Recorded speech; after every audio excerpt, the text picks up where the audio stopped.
Hello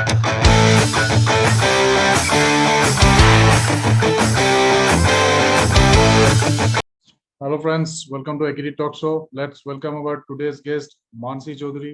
ये 23 साल की लड़की है और टाइकोंडो जो एक स्पोर्ट है इसमें बहुत सारे मेडल्स जीते हैं। 5 टाइम्स स्टेट गोल्ड मेडलिस्ट है और मेरे ख्याल से 3 या 4 टाइम्स ब्रॉन्ज मेडलिस्ट है और भी इंटरनेशनल इवेंट्स में बहुत सारे मेडल्स ले चुके हैं। तो इनसे जानेंगे टाइकोंडो के टेक्निक्स के बारे में, उनके एक्सरसाइज के बारे में, जो टाइकोंडो इनके जो जर्नी स्टार्ट हुए, बहुत सारे क्वेश्चंस है। तो बहुत मजे आने वाले हैं। तो आइए उनको वेलकम करते हैं। Welcome to the show. Thank you so much sir. तो मानसी, आपसे मैं ये जानना चाहूंगा, ये जो टाइकोंडो जो जर्नी है ये कब से स्टार्ट हुआ, कैसे स्टार्ट हुआ और किसने आपको इंस्पायर किया, किसने आपको मोटिवेट किया? क्योंकि जो भारत है, भारत में इतने सारे जी स्पोर्ट होते हुए भी हम लोग सिर्फ क्रिकेट को ही सबसे ज्यादा पॉपुलैरिटी जो माना जाता है, जिसको बोलते हैं कि क्रिकेट इज अवर रिलीजन, एक रिलीजन बन चुका है। लेकिन उसमें भी वो यस सर। करके आप एक टाइकोंडो जैसे अनकॉमन स्पोर्ट बोला जाता है कि बहुत कम लोगों को पता है यस इस स्पोर्ट के बारे में। तो इस स्पोर्ट को क्यों आपने चुना? सर, मैंने बेसिकली टाइकोंडो अपनी थर्ड ग्रेड से स्टार्ट करी थी। We use to have an activity period उस टाइम पर। सो मैंने एक्टिविटी पीरियड में मैं गई, क्लास चल रही थी वहाँ पे टाइकोंडो की।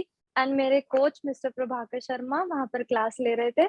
सो इट वाज लाइक कि मेरे जो अब जाके जो सीनियर्स हैं वो परफॉर्म कर रहे थे kicks. They were kicking like they were doing high kicks, face kicks. So I was very impressed. उनको देख के मुझे बहुत मजा आया। तो आई वाज लाइक मेरे को भी करना है, मेरे को भी अब करके दिखाना है। एंड मेरे कोच आए, उन्होंने सबको बोला, एक लाइन में खड़ा कर दिया और सबको लाइन खड़ा करके बोला कि आप सब लोग स्प्लिट खोल के दिखाओ फुल 180 डिग्री। सो मैंने ट्राई किया and to be honest I was good at it. तो he showed some interest in me and उन्होंने बोला कि या ये लड़की कुछ कर लेगी। तो तब से जब उन्होंने मेरे में थोड़ी सी भी वो मोटिवेशन दिखाई ना कि हाँ ये शी हैज समथिंग, तो तब से मैंने उस वो दिन और आज का दिन, तब से मैंने टाइकोंडो कंटिन्यूटी में स्टार्ट करी। मोटिवेशन मेरा यही रहा सर कि watching my seniors how they grow. Even as a person हम लोग इस स्पोर्ट्स में आकर बहुत ज्यादा ग्रो होते हैं। हम लोग बहुत डिसिप्लिन्ड होते हैं।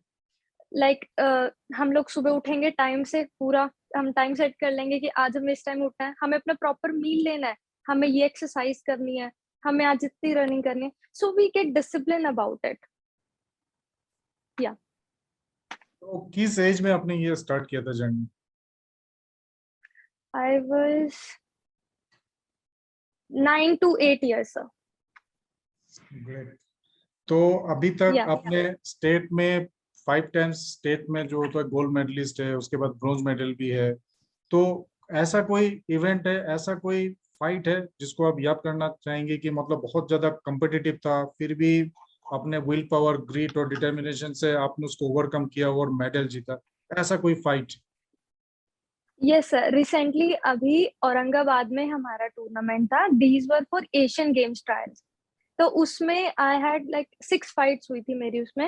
And those fights were very tough because उस टूर्नामेंट पे मेरी उन कॉम्पिटिटर्स के साथ फाइट हुई थी जिनसे मैं 1 या 2 बार फाइट लूज कर चुकी हूँ। So it was very tough for me कि माय गॉड, एक बार हार गए तो क्या बता। होता है ना कि हाँ वो मेरे से ज्यादा स्ट्रांग होगा, बट मैंने सोचा कि नहीं, इस बार तो करना है। And I can't believe when I won that sixth fight, I had I had tears in my eyes because वो खुशी अलग थी। because जिनको मैं टफ समझती थी अपने कॉम्पिटिटर्स को, मैंने उन सबको बीट कर दिया। वो रिसेंटली अभी अभी औरंगाबाद में हुआ था एशियन गेम्स के ट्रायल। तो आपने जब ये स्टेट में जो आके जब मेडल्स वगैरह जीता, तो ये पहले डिस्ट्रिक्ट होता है, उसके बाद स्टेट, मतलब किस तरीके से आप स्टेट लेवल पे कैसे पहुंची? जी सर, सबसे पहले डिस्ट्रिक्ट लेवल होता है जिसमें हमारी डिस्ट्रिक्ट के ही पर्टिकुलर बच्चे होते हैं। Then comes to state. State में हम लोग फाइट करते हैं जहां पर हरियाणा की सारी डिस्ट्रिक्ट आती हैं। State is very tough, state में भी बहुत कंपटीशन होता है सब। देन स्टेट में हम लोग क्वालिफाई हो गए, हम सारे, तो हम नेशनल जाते हैं। नेशनल में कंपटीशन नेक टू नेक होता है, बिकॉज सारी स्टेट्स आती हैं ऑल ओवर इंडिया से, एंड हर बच्चा अपने स्किल में बहुत बहुत स्किलफुल होता है। तो एक इवेंट के लिए आप अपने आप को कैसे तैयार करती हैं? और क्योंकि मेंटल टफनेस, फिजिकल टफनेस तो है ही, फिजिकली आपको फिट होना ही है, यस सर। फ्लेक्सिबिलिटी भी होना है, टेक्निक्स भी होना, सब कुछ होना है, लेकिन जो मेंटल है यहाँ से टफ होना चाहिए, तो इसको कैसे प्रिपेयर करते हैं आप मेंटल टफनेस के लिए? सर इधर इस जगह को स्ट्रॉन्ग करने के लिए मैं अपने अंदर एक चीज बिठा लेती हूँ कि मैं जितनी भी ट्रेनिंग करूँ वो कम है। मैं जितनी भी ट्रेनिंग करूंगी ना वो मेरे लिए कम है, so I have to train more for it. ये ट्रेनिंग एक कंपटीशन के लिए तैयार होने में हमें 3 चीजों में डिवाइड हो जाता है। फर्स्ट तो ट्रेनिंग, कि हमें ट्रेनिंग अच्छी करनी है। दूसरा हमें सपोर्ट, लाइक आवर पेरेंट्स जो हमें सपोर्ट करते हैं इतना।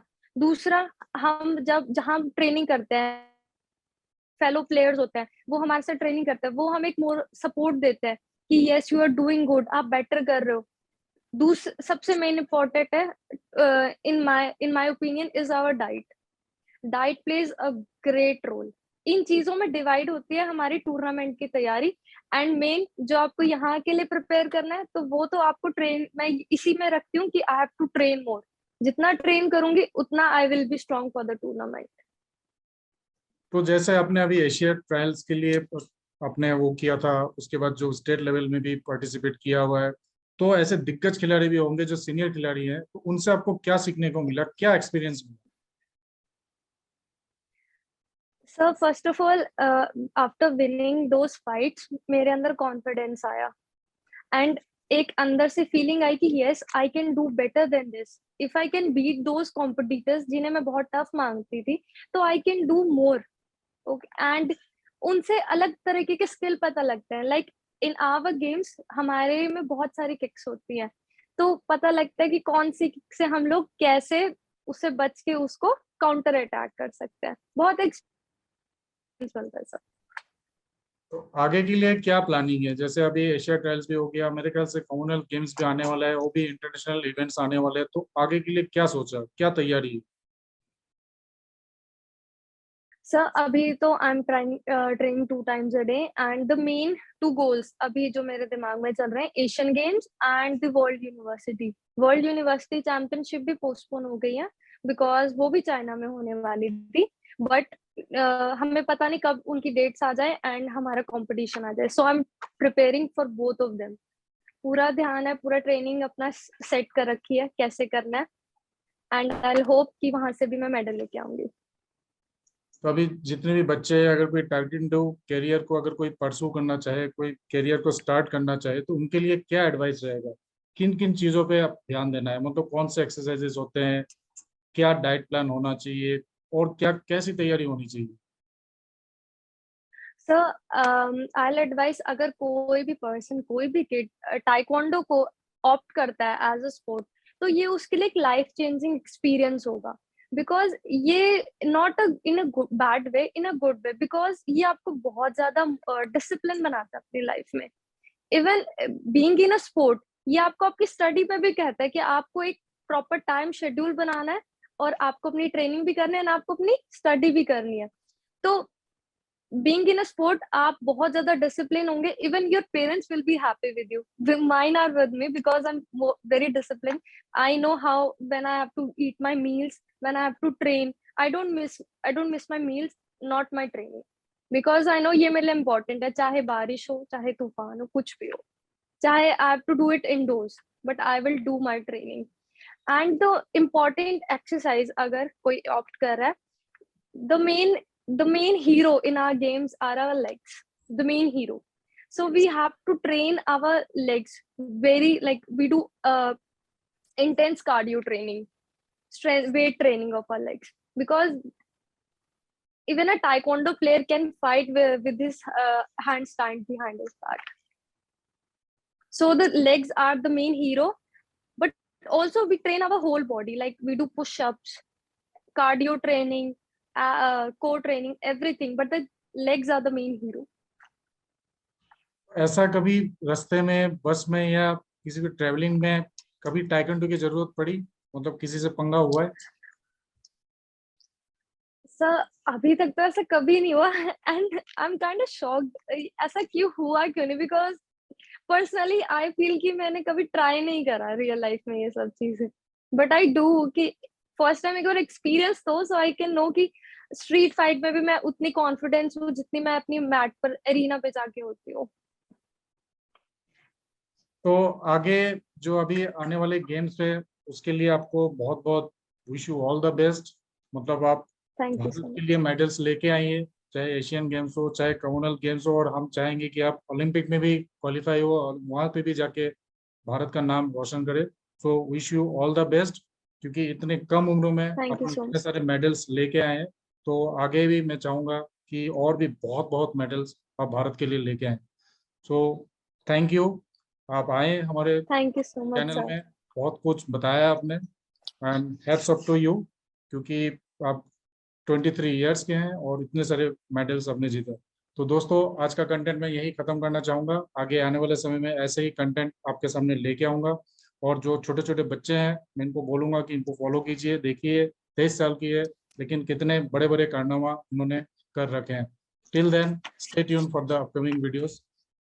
Thank you very much. Thank you sir. Thank you.